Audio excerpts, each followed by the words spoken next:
Merci, Normand. Ce qu'on a vécu pour le repas du Seigneur, c'est en fait ce que Carl Potvin voulait nous enseigner ce matin au travers du repas du Seigneur. Vu qu'il est malade, il ne pouvait pas le faire, mais il va prochainement avoir l'occasion d'apporter les fondements de ce qu'on vient de vivre ensemble, cet aspect communautaire du repas du Seigneur. Quelle bénédiction! Donc, je salue Carl, qui est à la maison avec son épouse aussi, Mylène, ses enfants. J'aimerais aussi saluer M. Michel Lerouesse, un homme qui aimerait tant être ici parmi nous aujourd'hui, mais que son état de santé l'empêche de venir. Donc, je remercie toute l'équipe technique, toute la technologie, les gens qui ont veillé à toute la technologie qu'on a pour pouvoir permettre à ceux qui aimeraient être parmi nous, mais qui ne peuvent pas pour une raison ou pour une autre, qui sont soit malades ou qui sont en voyage, ou peu importe, de pouvoir recevoir à la maison ce qu'on vit ensemble. C'est une bénédiction. Et de pouvoir saluer un homme comme M. Michel Lerouesse, qui est chez lui, qui est seul en ce moment. Donc, je suis content de vous saluer. On est dans un monde qui est imparfait. On en a discuté ensemble aussi. Il y a eu des différents témoignages. J'aurais besoin d'une boîte de Kleenex, s'il vous plaît. Je me sens un peu braillard aujourd'hui. Fait que je sens ça venir, là. Fait que c'est bon. Merci, Pierre. Donc, on est dans un monde qui est imparfait. Un monde où on n'a pas le contrôle sur tout ce qui se passe autour de nous. Merci. On va mettre ça là. Puis parfois, ce qu'on a bâti ou ce qu'on est en train de bâtir peut tomber, peut s'écrouler. Et des fois, ça peut ne pas se passer selon les aspirations de notre cœur. On fait face à des défis qui sont plus ou moins grands. Et parfois, quand il y a quelque chose autour de nous qui s'écroule, ou ça peut être notre santé aussi, ça peut être plein de choses qui peuvent s'écrouler, on peut parfois perdre un sentiment de sécurité. Et ça peut être dans toutes les saisons de notre vie. Selon les rôles qu'on va jouer dans l'Église, au travail ou dans la famille, selon notre âge, selon notre état de santé, on va vivre des défis dans notre vie. Puis des fois, ces défis-là peuvent être tellement grands, peuvent être tellement profonds dans notre vie qu'ils peuvent nous affecter de manière à ce qu'on perd nos points de repère. Notre cœur peut être ébranlé, peut être accablé, abattu, et on commence à tomber dans un désespoir et croire des mensonges sur nous-mêmes qui nous gardent dans la noirceur, dans le désespoir. Par exemple, vous voyez la diapo qui est là. Il y a 2 semaines, Anastasia et moi, on a assisté à la dernière journée d'école de mon fils Noé, qui finissait sa 6e année. C'est là, quand les 6e années finissent, c'est les finissants, toute l'école se met, ça part de l'intérieur de l'école, tous les niveaux de l'école et les parents des 6e années sont invités. Ils font tout un pont ensemble, une aide d'honneur, et là, les enfants, ils sortent pour honorer le fait qu'ils ont passé au travers de ces 6 années-là. Et vous voyez, mon fils, là, il est il est content, il est heureux. Il a terminé, il a passé au travers ces 6 années qui ont été quand même difficiles pour lui, mais il a persévéré. Il y avait de la joie, il y avait des pleurs de joie, il y avait des cris, il y avait plein de choses positives qui arrivaient. Mais il y avait aussi des pleurs de peine. Parce qu'il y a certains jeunes qui n'iront pas à la même école secondaire que ceux avec qui ils ont été depuis la maternelle, qui ont bâti des relations, qui ont bâti des amitiés profondes dans ces 6 années-là, depuis l'âge de 5 ans. Et là, ils vont se retrouver dans une autre école. Ces jeunes-là ne vont pas vivre cet été, un été ensoleillé, mais un été très pluvieux. Tout l'été, ils vont vivre dans l'angoisse de la rentrée scolaire, dans une école qu'ils ne connaissent pas. Ils se voient seuls dans leur tête. Là. Ils pensent à ça, puis ils se voient seuls. Ils se voient rejetés. Ils se voient sans amis. Ce qu'ils ont construit, là, ça va leur être enlevé. Leur sentiment de sécurité, leur sentiment d'acceptation dans un groupe d'amis va leur être enlevé. Et là, il y a toutes sortes de mensonges qui peuvent apparaître dans leur tête. Ah, je ne serai pas capable de me faire des amis. Je ne suis pas intéressant comme personne. Les gens vont se moquer de moi. J'ai tel défaut dans ma vie. Je vais être rejeté. Comme j'ai eu de la difficulté en maternelle de me faire des amis, mais ça a été long, je vais avoir les mêmes difficultés. Je vais être abandonné. Qu'est-ce que je vais devenir? Et là, ils ne voient pas de la lumière au bout du tunnel, ils sont dans la détresse. Plein de scénarios dans leur tête, plein de questionnements. Une perte de repère, une perte d'identité. Donc, pour un jeune qui est dans cette situation-là, aujourd'hui, ça peut être vraiment pénible. Il y a d'autres situations aussi qu'on peut vivre dans l'Église, que chacun de nous n'est pas à l'abri. Un exemple, tu es une maman de jeunes ados, tu vis des difficultés avec eux. Il y a des attitudes, il y a des comportements qui vivent entre eux ou envers toi qui sont inacceptables. Toi qui as tant investi dans leur... Puis tu leur as enseigné toute leur jeunesse les principes d'amour, de respect, les principes de Dieu.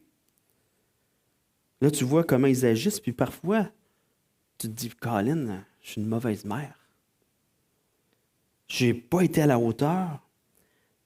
Je suis un échec, finalement. Et toutes tes aspirations de vie, de famille unie, s'écroulent. Et tu remets tout en question. Tu es en train de voir que rien ne va, ou tu es en train de croire que rien ne va. Là, tu es à bout de tes ressources, tu te rends compte qu'on dirait que tu n'es pas au contrôle de tout ce qui se passe. Tu vis une détresse, tu vis une noirceur. Tu te sens comme une moins que rien, seul, abandonné, ton cœur est abattu. Tu ne vois pas l'avenir de ta famille comme étant ce que tu aurais aimé, tu aurais souhaité que ça soit. Un autre exemple.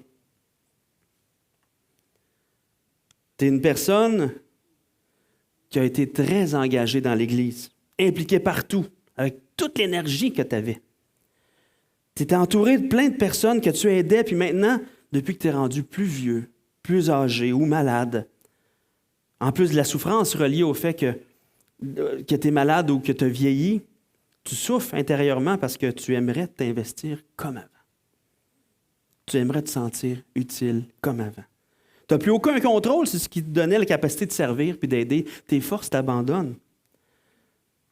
Dans cette perte de contrôle-là, il y a ce sentiment d'insécurité aussi, de est-ce que je vais tomber dans l'oubli? Avec les vies effrénées des plus jeunes, on dirait qu'ils ne pensent pas aux plus vieux, je vais être abandonné. Il y a un sentiment d'insécurité qui se vit. Tu luttes avec ton identité. Tu luttes avec le mensonge aussi que tu ne vaux plus rien. Ton cœur est triste, ton cœur est accablé. Tous ces défis-là que je viens d'énumérer, c'est des défis qu'on peut vivre un jour ou l'autre dans notre vie, qu'on rencontre souvent dans l'Église aussi. Et je n'ai pas parlé des crises de couple aussi, qui sont des situations très difficiles qu'on peut rencontrer très souvent dans l'Église.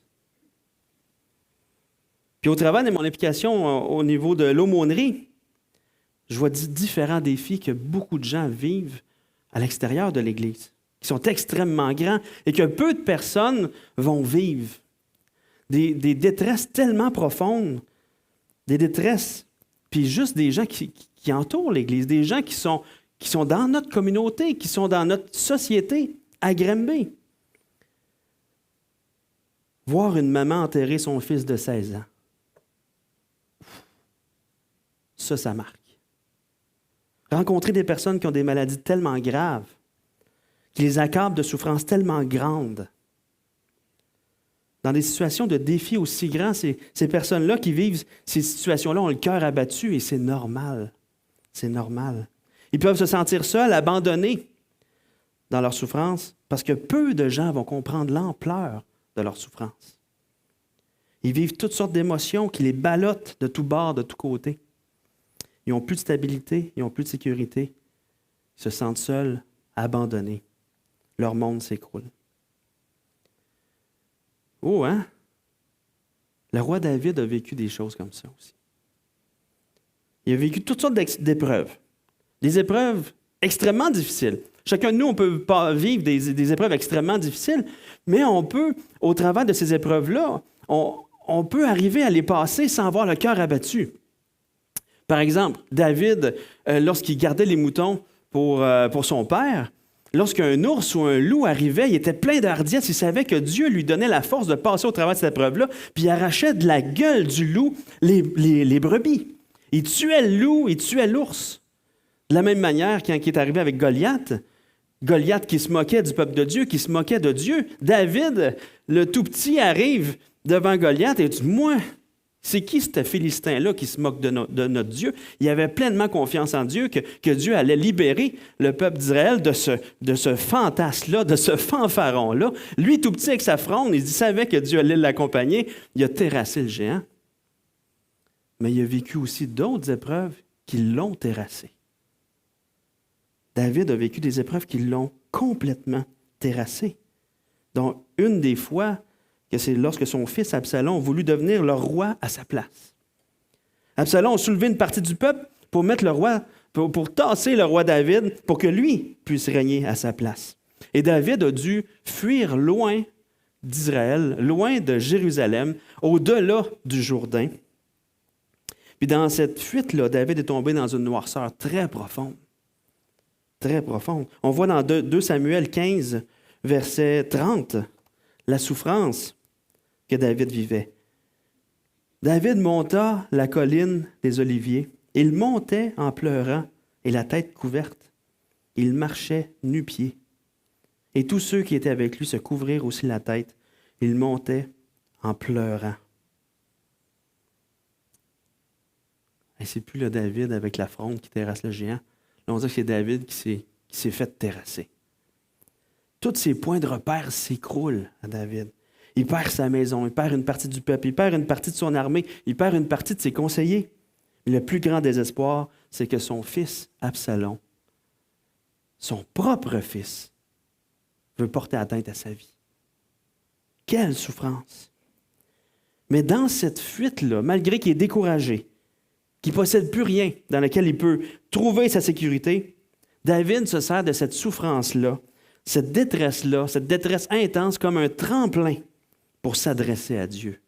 Il embarque sur sa souffrance et il s'adresse à Dieu. Et dans les psaumes, il y a certains qui ont été écrits justement dans le contexte de la fuite de David devant Absalom, dont le psaume 3, où on voit, c'est écrit, au chef des chants de David, telle affaire, lorsqu'il fuyait devant Absalom. Mais il y a un autre psaume aussi, le psaume 61, qu'on va regarder ensemble ce matin, qui possède des indices qui démontrent que c'est aussi dans le contexte de la fuite de David devant Absalom.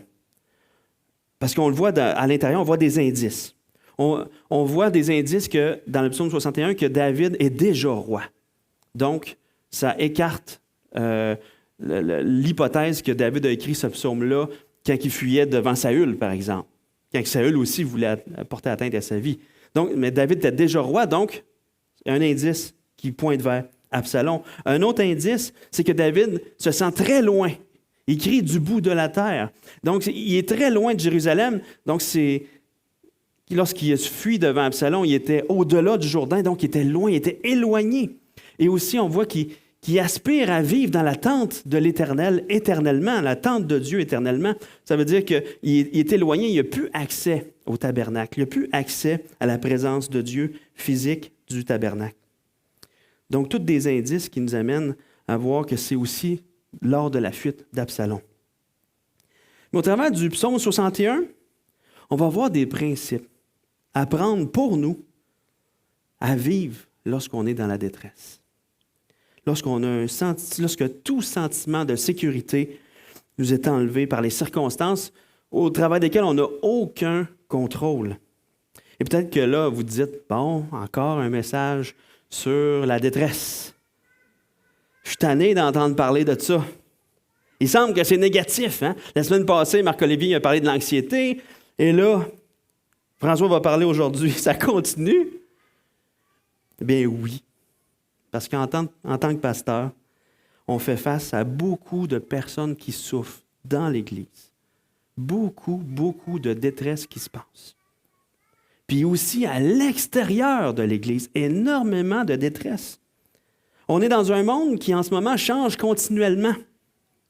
On entend déjà des rumeurs en lien avec la pandémie et tout ça, est-ce que le masque va revenir? T'sais? Ça change continuellement.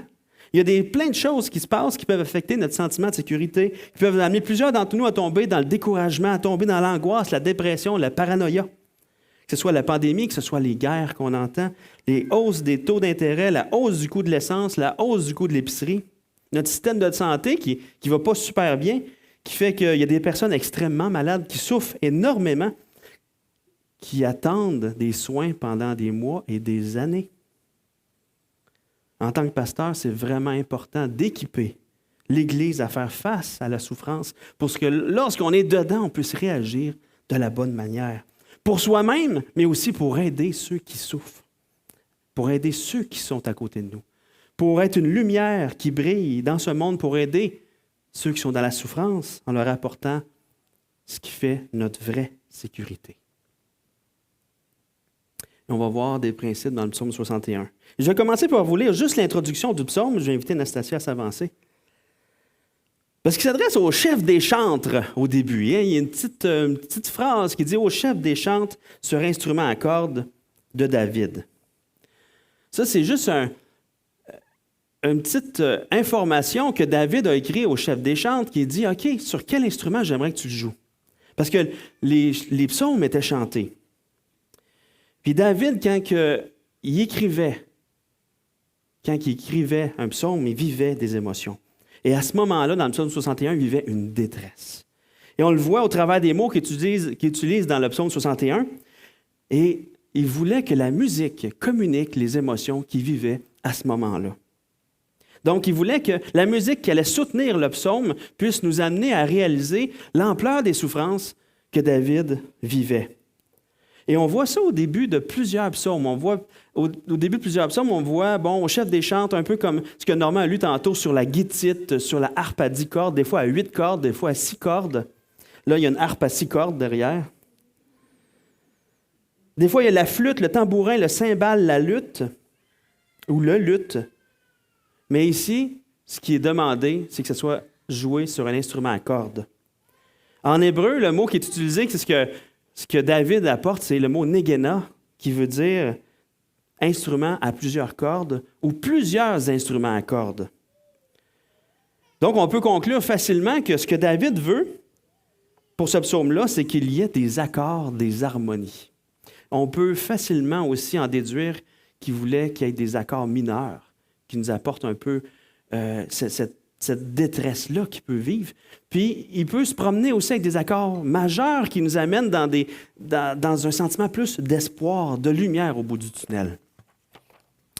Et ce qu'on va vivre ensemble, je vais le lire accompagné de musique, composée d'accords majeurs, mineurs en premier, un peu plus, mêlés avec des accords majeurs qui vont nous amener dans la progression du psaume. Donc, maestro. Ô Dieu, écoute mes cris. Sois attentif à mes prières. Du bout de la terre, je crie à toi, le cœur abattu. Conduis-moi sur le rocher que je ne puis atteindre. Car tu es mon refuge, une tour forte en face de l'ennemi. Je voudrais séjourner éternellement dans ta tente, me réfugier à l'abri de tes ailes.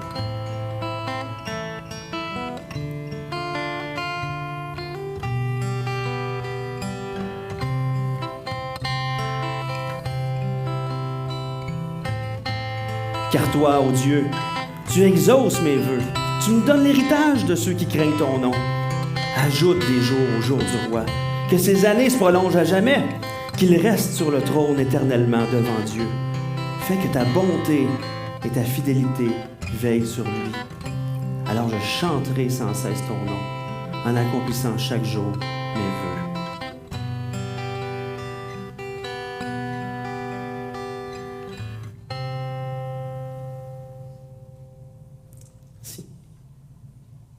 Au travers de ce psaume-là, on va voir 4 principes ensemble qui nous aident lorsque notre cœur est abattu. Le premier principe se trouve dans les versets 1 et 2. Et ce principe-là, c'est de me laisser mener par Dieu vers ce que je ne peux atteindre. Me laisser amener par Dieu vers ce que je ne peux atteindre. Imaginez, vous êtes dans un océan. Là, il n'est pas trop déchaîné, mais imaginez qu'il est déchaîné. Vous êtes en train de nager, mais plutôt vous êtes en train d'essayer de vous garder la tête en dehors de l'eau pour vivre. Par vos propres efforts, vous essayez, vous avez des souffles courts, mais vous vous rendez compte que tous vos efforts ne vont pas suffire à vous tenir en vie. Les vagues sont tellement fortes que vous allez certainement vous noyer. Vous vous apercevez un rocher qui est très haut, qui est au-dessus des vagues. Les vagues, même s'ils sont très fortes, frappent sur le rocher, mais le rocher ne bouge pas. Il est stable. Et c'est là que vous voyez si la sécurité se trouve sur ce rocher-là. C'est votre seul moyen de survie. Mais vous essayez de vous hisser dessus, mais vous n'y arrivez pas. Il est trop lisse sur le côté, puis il est trop haut pour vous. Votre seule solution serait que quelqu'un vous hisse dessus. Et lorsqu'on vit une détresse qui nous accable, on se trouve exactement dans cette situation-là. Tout nous paraît une grosse vague qui va nous emporter. Et tant que je vais croire que je vais m'en sortir, que je vais me débattre, mais ça ne va pas. Je ne vais pas m'en sortir. Dans tout ce qu'on peut vivre dans notre vie, des fois, on a tendance à croire qu'on est des super-héros, qu'on est des Chuck Norris. Puis là, il nous arrive quelque chose, puis on fait « Catch-up! » Puis là, on réussit à l'enlever, on réussit à l'éloigner. Mais Dieu sait que nos forces sont limitées. Puis des fois, il permet qu'on vit des situations pour nous amener à nous rendre compte qu'on a besoin de lui, puis que c'est en lui seul qui est notre sécurité. On ne peut pas s'en sortir seul, même si on continue par se battre par nous-mêmes. Si on continue, on va finir par sombrer dans le désespoir, ça c'est certain. Mais dans notre détresse, on doit reconnaître qu'on a besoin d'aide. Parce que le rocher qui permet de survivre, là, il est trop élevé pour moi. Il est impossible à atteindre. Lorsqu'on vit une détresse, on peut crier à Dieu. On peut reconnaître notre dépendance à lui. On s'abandonne entre ses mains, puis là, qu'est-ce qu'il fait? Il nous propulse sur le rocher qui est trop élevé pour nous. On peut trouver la paix sur ce rocher. Quand je reconnais mon impuissance, je peux me laisser mener par Dieu vers ce que je ne peux pas atteindre. Et cette sécurité-là se trouve en Jésus. Et c'est ça qui est arrivé lorsque Dieu nous a sauvés. On était pécheurs, perdus, sans espoir, morts spirituellement. Dieu a envoyé Jésus, ce roc, cette pierre angulaire, celui qui est venu nous amener la paix avec Dieu, nous réconcilier avec Dieu, cette sécurité éternelle par son sacrifice sur la croix. Mais ce rocher-là, on ne pouvait pas l'atteindre. On ne pouvait pas l'atteindre par la religion, on ne pouvait pas l'atteindre par nos forces, on ne pouvait pas l'atteindre par nos bonnes actions. Il a fallu qu'on crie à Dieu dans notre détresse. Et Dieu a entendu notre cri. Dieu entend le cri de ceux qui s'adressent à lui. Ce cri de désespoir. Et dans sa grâce, il nous a amenés à cette croix où Jésus a payé la dette de nos péchés. Dieu nous a unis à sa mort et à sa résurrection. C'est Dieu qui a fait ce miracle-là pour nous attacher à Jésus, ce roc qui est stable dans la tempête. Et lorsqu'on vit une détresse, des fois on a tendance à se confier en nous-mêmes, mais lorsque notre cœur est abattu, Jésus est plus haut que la pire des vagues. On peut laisser de côté nos forces ou nos croyances qu'on a la force de nous maintenir au-dessus de ces vagues-là, nous laisser par la foi nous amener sur ce rocher qui est Jésus, qui est plus haut. Amène-moi plus haut, rassure mon cœur. Mon cœur est abattu, mais mon cœur, ce n'est pas la fin de l'histoire. Avec Jésus, même la fin de ma vie n'est pas la fin de l'histoire. Il y a un plan qui est plus grand que ce qui nous accable. Laissons-nous mener par Dieu sur ce rocher qui est trop haut pour nous. Laissons-nous amener par Dieu à Jésus dans la détresse qui nous amène la paix. Cette paix du cœur qui sait que peu importe ce qui arrive, ce ne sera pas la fin. Parce que Jésus, avec lui, la fin n'existe pas. Parce que même la mort n'a pas eu de pouvoir sur lui. Et avec Jésus, la mort n'a pas de pouvoir sur nous non plus. Parce que même si on meurt, on reste vivant en Dieu. Il n'y a pas de vague qui est trop haute pour engloutir Jésus qui est le rocher. Donc, le premier principe, nous laisser amener par la foi sur ce rocher qui est trop haut pour nous, qui est inatteignable pour nous. Le deuxième principe qu'on va voir au travers de ce psaume-là, c'est que lorsque on est dans la détresse, on peut trouver notre refuge à la bonne place. Versets 3 et 4. Car tu es pour moi un refuge, une tour forte en face de l'ennemi. Je voudrais séjourner éternellement dans ta tente, me réfugier à l'abri de tes ailes. C'est intéressant de voir que dans ces deux versets, David peut trouver son refuge dans la détresse en une personne. C'est écrit, car tu es pour moi un refuge. David compare Dieu à un refuge, mais plus précisément à une tour forte. Il parle aussi de la tente de Dieu, là où est la présence de Dieu. Le tabernacle était là où il y avait l'arche de l'Alliance et où était la présence de Dieu qui était là. Mais il compare Dieu aussi à une poule. Me réfugier à l'abri de tes ailes. Pour ce qui est d'une tour, David était un guerrier. Il savait que dans la guerre, le lieu le plus stratégique à être, c'est dans la tour. Dans la tour, tu vois l'ennemi arriver. La tour fait que tu es au-dessus de l'ennemi. Mais David a besoin de la présence de Dieu, d'être dans sa présence. Il veut habiter dans la tente de l'Éternel. Et aussi ce lieu sécuritaire-là qui est dans les ailes, sous les ailes d'une poule. Je ne sais pas si vous avez déjà vu ça dans une basse-cour. Quand il se passe quelque chose, les petits poussins sont tout autour de la poule et tout ça. Puis là, il y a un bruit. Tous les poussins s'en vont tout de suite se réfugier sous la poule. La poule ouvre ses ailes et gare à quiconque s'approche des poussins. Elle va défendre bec et ongles ces petits poussins. On est les poussins du Seigneur. On est ces poussins. Et Jésus lui-même dit dans Matthieu 23, 37, « Jérusalem, Jérusalem, qui tue les prophètes et qui lapide ceux qui te sont envoyés. Combien de fois ai-je voulu rassembler tes enfants comme une poule rassemble ses poussins sous ses ailes, et vous ne l'avez pas voulu. » Dans la détresse, on peut se réfugier sous les ailes de Jésus, qui nous accueille, qui veut prendre soin de nous. Mais malheureusement, souvent dans la détresse, on va chercher notre refuge au mauvais endroit. On peut avoir le réflexe de chercher dans des dépendances. Avez-vous remarqué que lorsqu'on lutte avec une dépendance, on a plus tendance à se tourner vers nos dépendances lorsqu'on a faim, lorsqu'on est en colère, lorsqu'on est seul ou quand on est fatigué. Vous avez sûrement remarqué ça. Lorsqu'on a faim, lorsqu'on est en colère, on est seul et on est fatigué. Mais ça, c'est tous des éléments de détresse, des éléments de vulnérabilité. Lorsqu'on vit ces choses-là, on est plus tenté à se tourner vers nos dépendances pour chercher notre refuge. Mais les dépendances peuvent apporter un semblant de soulagement, mais qui n'est pas éternel. Il n'est pas non plus une tour pour nous protéger de l'ennemi.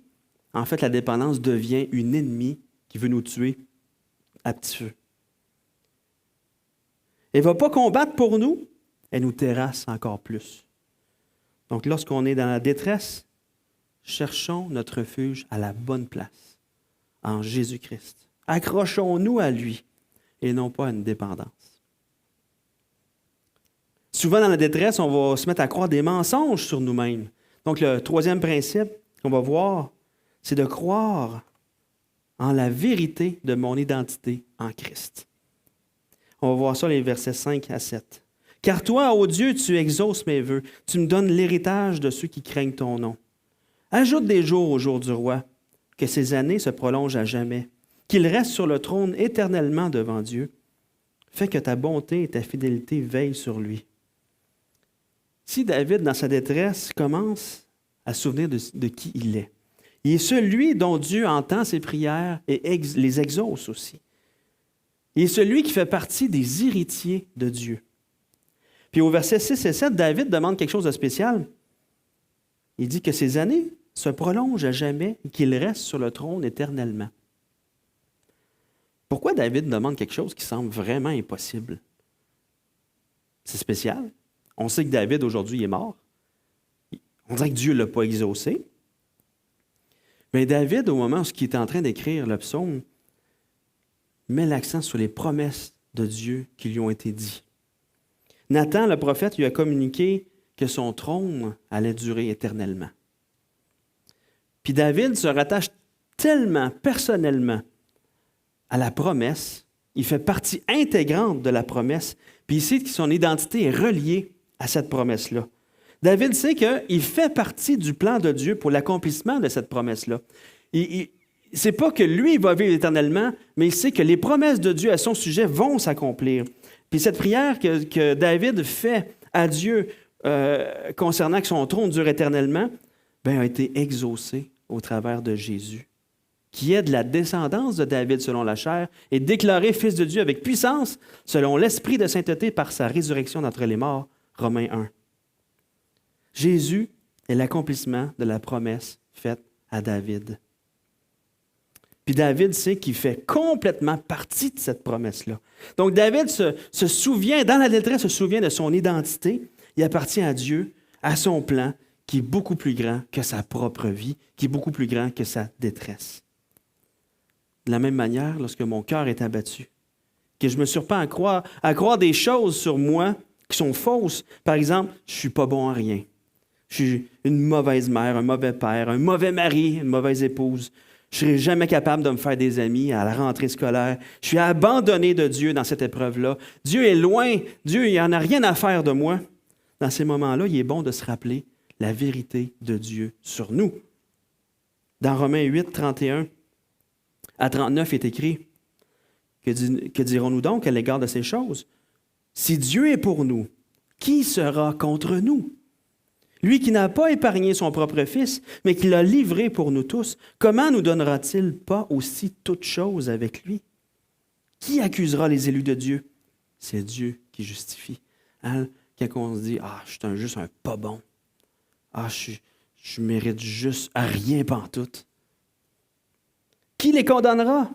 Christ est mort, bien plus. Il est ressuscité. Il est à la droite de Dieu. Il intercède pour nous. Qui nous séparera de l'amour de Christ? Sera-ce la tribulation, ou l'angoisse, ou la persécution, ou la faim, ou la nudité, ou le péril, ou l'épée?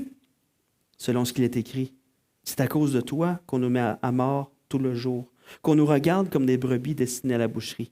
Mais dans toutes ces choses, nous sommes plus que vainqueurs par celui qui nous a aimés. Car j'ai l'assurance que ni la mort, ni la vie, ni les anges, ni les dominations, ni les choses présentes, ni les choses à venir, ni les puissances, ni la hauteur, ni la profondeur, ni aucune autre créature ne pourra nous séparer de l'amour de Dieu manifesté en Jésus-Christ notre Seigneur. Ça, c'est une promesse. On est lié à cette promesse-là. Dans la détresse, dans ce qu'on peut vivre, il n'y a rien qui va nous séparer de l'amour de Christ.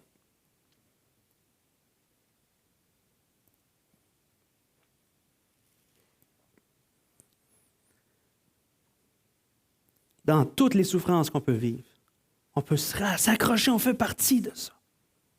Et c'est plus haut que tout ce qui peut nous arriver. Que toute souffrance, même si on est accablé dans la souffrance, dans la douleur, dans les cris de douleur physique aussi. On n'est pas abandonné, jamais. Jésus a été abandonné de son Père sur la croix pour que nous, on ne soit jamais abandonnés. Jésus a été condamné sur la croix à cause de notre péché pour que nous, on ne soit jamais condamnés. C'est l'Évangile, cette promesse-là, qui est là pour nous, pour chacun de nous, dans tout ce qu'on peut vivre. Il n'y a aucune tribulation, aucun sentiment de découragement de notre part qui nous enlève notre identité en Jésus. Par lui, on est maintenant assis dans les lieux célestes. Avec lui, c'est là qu'on est. C'est inébranlable.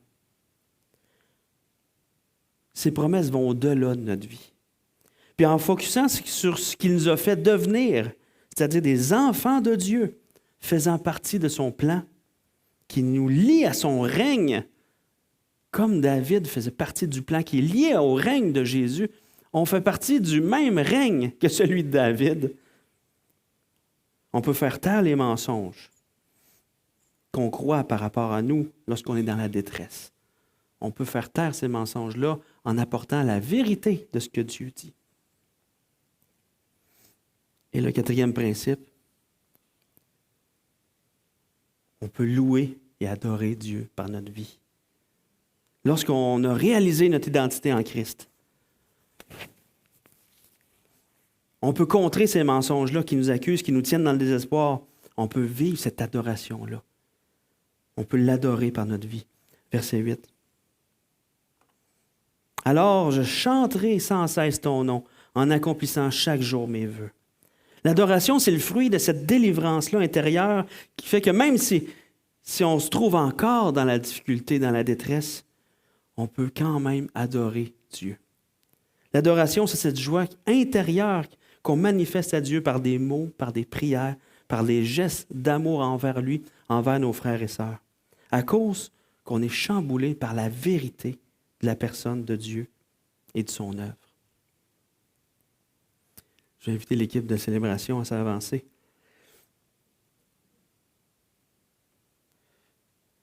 Partout dans toute notre vie, on va vivre toutes sortes de difficultés, toutes sortes de détresse, toutes sortes de choses qui peuvent nous accabler. Mais lorsqu'on est en train de vivre ces choses-là, ou même quand on n'est pas en train de les vivre, on peut se préparer à vivre ces choses-là quand même. Réalisons notre capacité à nous rendre sur le roc qui est trop élevé. Laissons-nous amener par Dieu sur ce roc-là. Trouvons notre refuge à la bonne place, en Jésus-Christ. Croyons à la vérité de notre identité en Christ et louons et adorons. On dépend de Jésus. Donc, le prochain chant que j'appelle l'hymne national du chrétien, j'aimerais qu'on chante de tout notre cœur ces vérités-là. Parce que lorsqu'on vit toutes sortes de détresse, il arrive un moment dans notre vie où tout ce qui nous reste, c'est Jésus. Mais c'est tout ce dont on a besoin. Donc, on va chanter le prochain chant.